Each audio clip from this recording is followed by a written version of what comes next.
ఇంకా నీకు అర్థమయ్యేలా చెప్తాను. ఇది నా సెల్ ఫోను, ఎవడో జేబులో పెట్టుకున్నాడు, నేను చూశాను. ఇక్కడ మీ జేబులు చెక్ చేస్తాను అని అన్నాను. మీ దగ్గర ఆ సెల్ ఫోన్ లేదనుకోండి, ధారాళంగా చేతులు ఇలా పైకెత్తి చెక్ చేసుకోండి అంటారు. ఉన్నప్పుడు ఏం చేస్తారు? నువ్వెవడరా నన్ను చెక్ చేయడానికి అంటారు. సేమ్ వీళ్ళు దొంగలు కాబట్టి కదా. ఆయన పాపం ఆయనకి ఉద్యోగం పోయిందని టీవీలో చూసి తెలుసుకున్నారట. ఓకే, ఇప్పుడు ఆయన చెక్ చేయనిచ్చుంటే వాళ్ళకి నిజాయితీ ఉందని అర్థమయ్యేది. సో ఎవరో ఒక పాస్టర్ ఎవరో పాములు కదిపారంట. సో ఆయన అక్కడి నుంచి పంపించారు. పాస్టర్? అదేంటంటే పాస్టర్ల జీతాలు ఇచ్చేటప్పుడు పాస్టర్ గారు పాములు కదపకూడదా? పాస్టర్లు జీతాలు ఇవ్వడం ఏంటి అంటే మరి గుళ్ళో డబ్బులు అన్నీ మరి ఏం చేయాలి సార్? ధర్మనాశనానికి వాడాలి కదా. ప్రపంచంలో ఇంకో దేశం చూపించండి ఎక్కడన్నా పాస్టర్ల జీతాలు ఇచ్చే దేశం. అదే లేదు, మరి ఎక్కడుంది అది? The only one state, biggest begging state Andhra Pradesh. Income source ఏమీ లేదు. ఆంధ్రప్రదేశ్కి ఇన్కమ్ సోర్స్ ఏముంది? మా గుళ్ళో డబ్బులేనా? నేను చెప్పండి. గుళ్ళో డబ్బులేగా.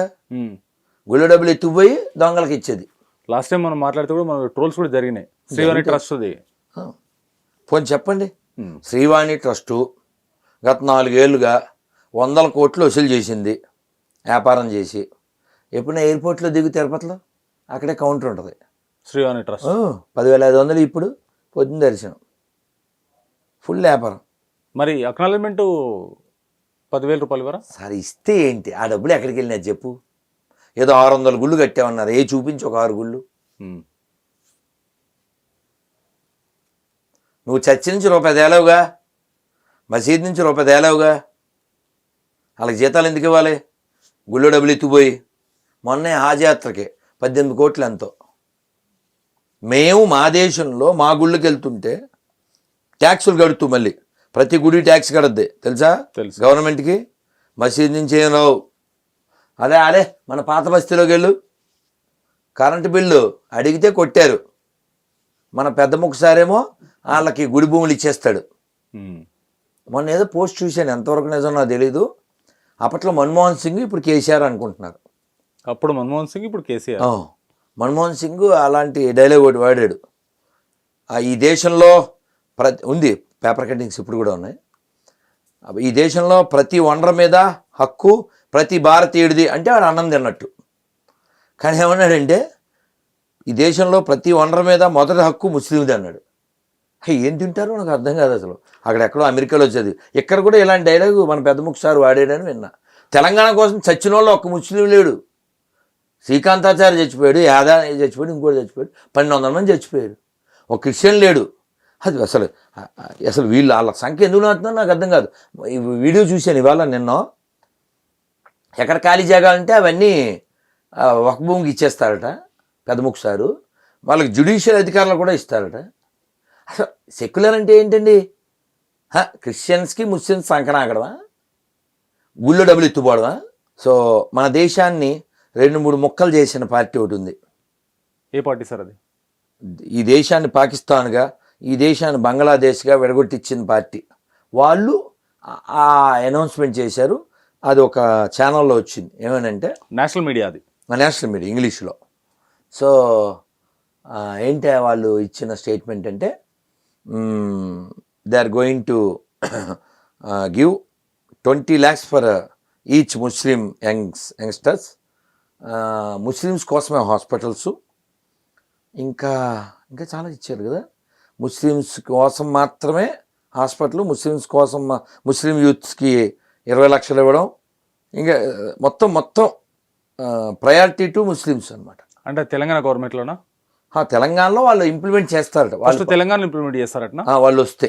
అలా దేశం అంతా చేస్తారట. మణిపూర్లో జరుగుతున్న ఇష్యూని దేశ ఇష్యూగా, అది అసలు స్టార్ట్ అయింది ఎప్పుడు, జరిగింది ఎప్పుడు, విభజన ఎప్పుడు, దానికి ఆ 2 ప్రాంతాల వారికి ఇప్పుడు జరిగిందా, ఈ మధ్యలో ఈ ఉన్న ప్రభుత్వం నిప్పు రాజేసిందా, లేకుంటే ముందే ఉందా? ఇది చూడండి, ఏదైనా ఒక సమస్య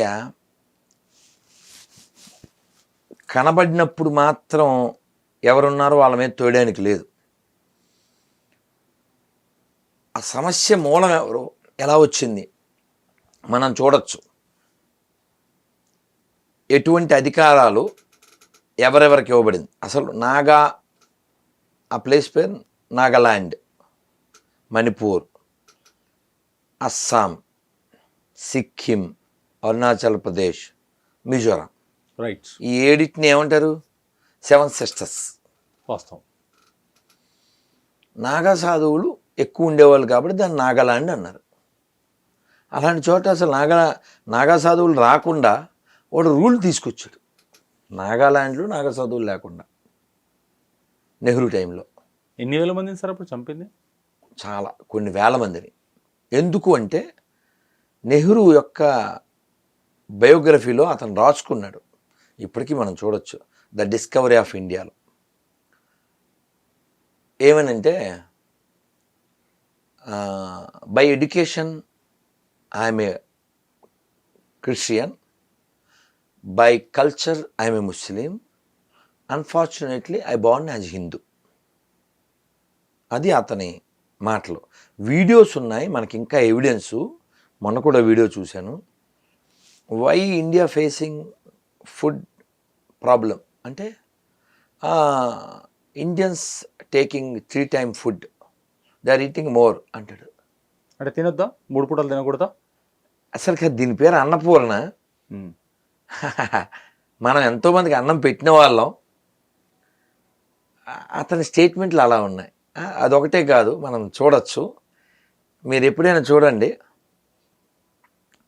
దేశ వ్యతిరేకంగా, ధర్మ వ్యతిరేకంగా, ఇంకొకరి అభిప్రాయానికి విలువ లేకుండా పాకిస్తాన్ పుట్టడానికి సంతకం పెట్టిన వాళ్ళలో అతను ఒకడు. అర్జెంటుగా పిఎం సీట్లో కూర్చోవాలని అతను నిరాడంబరతను తెలిపేవి మనకి చాలా ఉన్నాయి.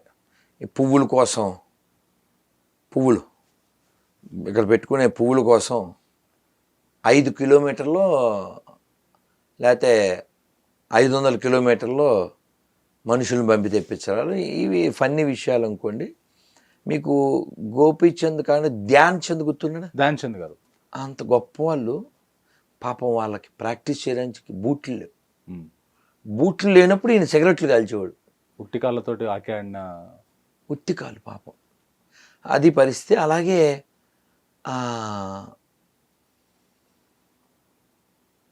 వీళ్ళు బూట్లు లేవు, హాకీ అలా ఆడారు. ఇలాంటి సందర్భాల్లో వాళ్ళ మనవళ్ళ బర్త్డేలు ఫ్లైట్లో జరుపుకునేది. అంటే ఇవన్నీ ఎవిడెన్స్లు ఉన్నాయి కాబట్టి మాట్లాడుతున్నాం మనం. వాస్తవాలు ఇవి. ఇప్పుడు ఇందిరాగాంధీ టైంలో ఇస్రో వాళ్ళు ఎడ్ల బండి మీద రాకెట్ తీసుకెళ్ళడం ఫోటోలు ఉన్నాయి. అదే టైంలో హెలికాప్టర్లోనూ ఫ్లైట్లోనూ బర్త్డే సెలబ్రేషన్ కూడా ఉన్నాయి. ఇంకో జోక్ చెప్తాను. మీరు ఎప్పుడైనా చూడండి, నెహ్రూ కానీ గాంధీ కానీ ఏదైనా గుడికి వెళ్ళినట్టు చూసామా?